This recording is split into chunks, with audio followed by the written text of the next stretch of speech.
Good morning students, मैं अखिलेश तिवारी पुनः उपस्थित हूँ एक नए वीडियो के साथ।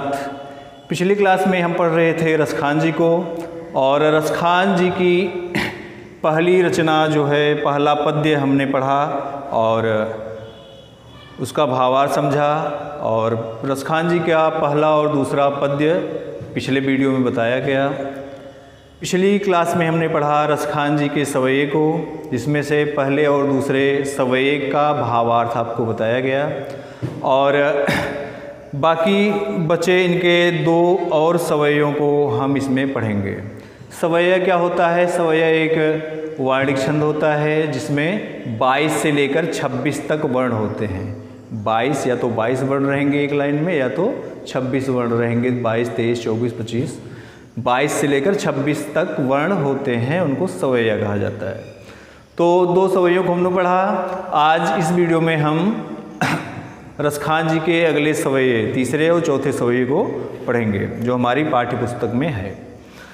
तो आइए देखते हैं उनका अगला सवैया, अगला पद। मोर पखासिर ऊपर राखी हो, गुंज की माल गरे पहिरोंगी, ओढ़ी पीतंबर लैल कुटी, बन गोधन ग्वारिन संग फिरोंगी, भाव तो ओही मेरो रस खानी, सो तेरे कहे सब सांग करोगी, या मुरली मुरलीधर की, अधरान धरी अधरान धरोंगी।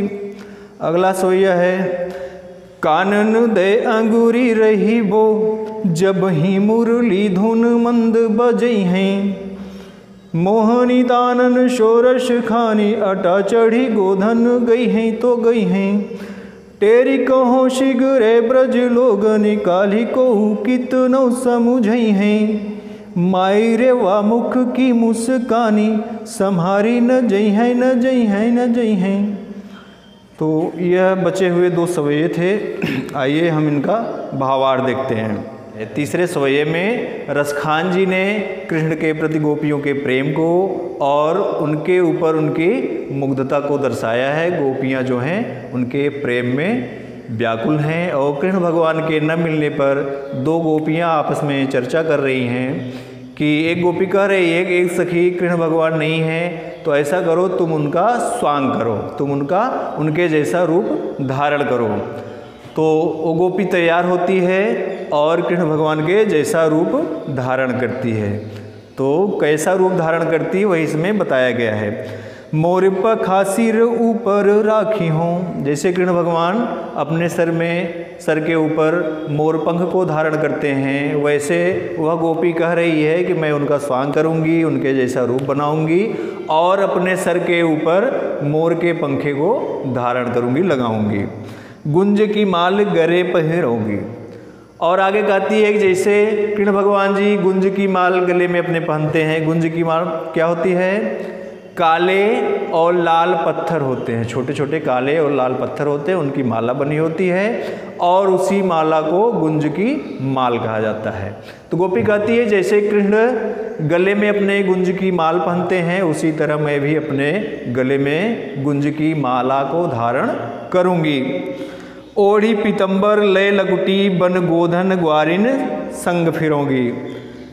आगे कहती है कि जैसे कृष्ण जी पीले वस्त्रों को धारण करते हैं और हाथ में छड़ी लेकर के ग्वालों के संग गायों में अपने घूमते रहते हैं, उसी तरह मैं भी पीतांबर वस्त्र धारण करूंगी, पीले वस्त्र धारण करूंगी, और हाथ में अपने छड़ी को लेकर, लकड़ी को लेकर, कृष्ण का भेष बनाकर ग्वालों के बीच में घूमूंगी। आगे कहती है भाव तो ओही मेरो रसखान, सो तेरे कहे सब स्वांग करोगी।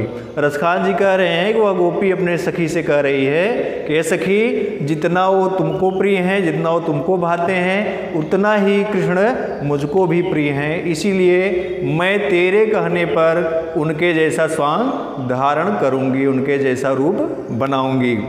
या मुरली मुरलीधर की, अधरान धरी अधरान धरूंगी। फिर आगे कहती है सब कुछ तो मैं करूंगी, लेकिन जो कृष्ण अपनी मुरली को अपने ओठों पर धारण करते हैं, मुरली को अपने ओठों पर जो धारण करते हैं, वह काम मैं नहीं कर पाऊंगी। क्यों नहीं कर पाऊंगी? क्योंकि मुरली जो है, कृष्ण की बंसी जो है, वह हमारी सौत के समान है। हमसे ज़्यादा कृष्ण के पास वह रहती है, इसलिए उस सौत को मैं अपने ओठों पर धारण नहीं करूंगी। बाकी अपने सर पर मैं मोर पंख को धारण करूंगी, गले में गुंज की माल पहनूंगी, पीले वस्त्र पहनूंगी और गायों में घूमने जाऊंगी, गायों को चराने जाऊंगी। लेकिन सब कुछ करने के बावजूद मैं उस मुरली को अपने ओठों पर धारण नहीं करूंगी।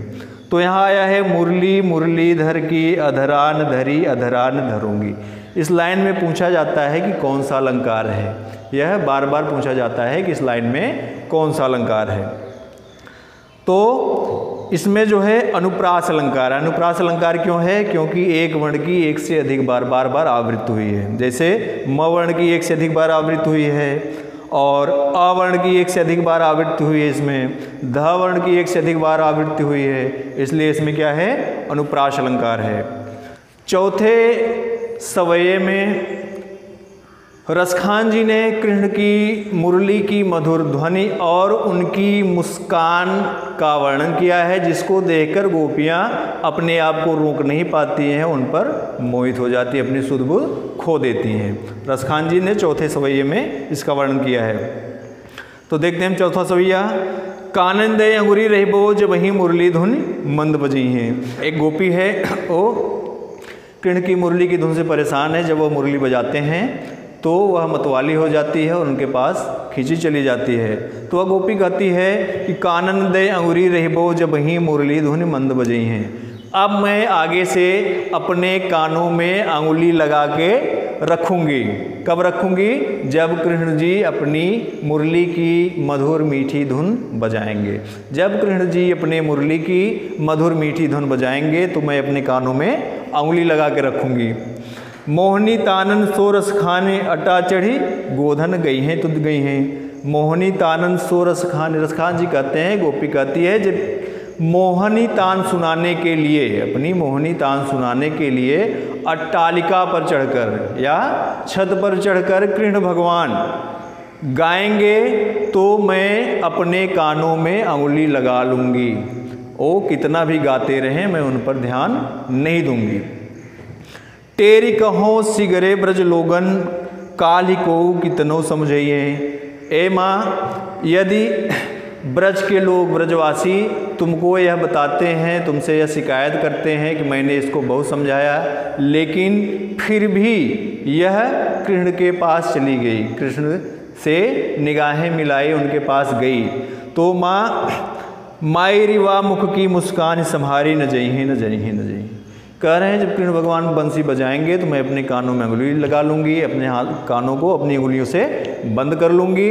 लेकिन ए माँ, जब कृष्ण भगवान जी मुस्कुराएंगे तो मैं अपने आप को संभाल नहीं पाऊँगी, मैं अपने आप को संभाल नहीं पाऊँगी और उनके पास खींची हुई चली जाऊँगी। बाद में ब्रजों के लोग जो हैं आपसे यह उलाहना देंगे, आपको बुलाकर कहेंगे कि मैंने इसको बहुत समझाया था, लेकिन फिर भी यह वहाँ गई।